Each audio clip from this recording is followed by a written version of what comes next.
е вашиот омилен филм или серија за кражба на уметнички дела? Дали може би аферата Томас Краун или Лупин?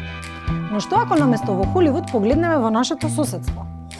Пред 50 години во Скопје се случила кражба исто како холивудски филм. Украдена била уметничка слика на големиот Пабло Пикасо. Во расветлување на кражбата се вклучил Интерпол, а за тоа пишувале и светските медиуми. ТРТ Балкан ви го открива реалното сценарио од оваа филмска кражба.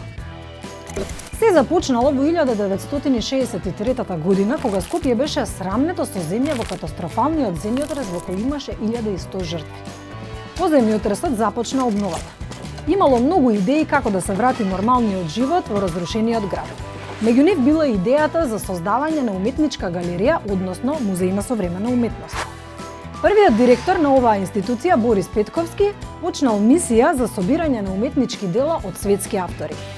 Свое дело донирал и шпанскиот уметник Пабло Пикасо, еден од најпознатите сликари во историјата на уметноста. На Скопје му ја подарил сликата Глава на жена, која ја насликал кога имал 82 години. Сликата е портрет на Жаклин Рок, неговата втора сопруга.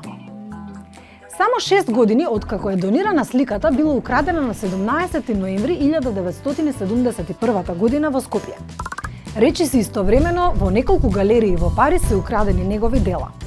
Во расветлување на кражбата покрај југословенската полиција се вклучил и Интерпол.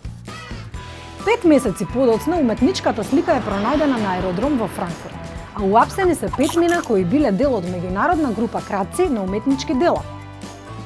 Сликата е вратена во Скопје во април 1972 година. Била многу оштетена, па потребна била реставрација.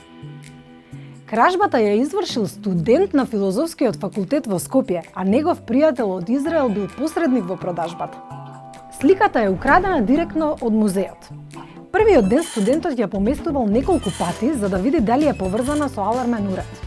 Се обидел да ги исече конците со кои сликата била поврзана за рамката, но не успеал. Вториот ден ја украл сликата и ја фрлил низ прозорец во тревникот на музеот. Ја зел без да биде забележан од чуварот. Од Скопје заминал за Висбаден, каде се обидел да ја продаде. Преку македонски иселеници дошол до купувач за сликата. Договорот било сликата да ја купи германски државјанин за 45.000 германски марки. Требало да се сретнат во хотел во близина на аеродромот во Франкфурт, но крадците биле уапсени бидејќи купувачите всушност биле дел од полицијата. Крадецот е осуден на 6 години затвор. Со тоа бил ставен крај на едно од најпознатите кражби на уметнички дела на овие простори, достојна да биде еден од следните холивудски филмови.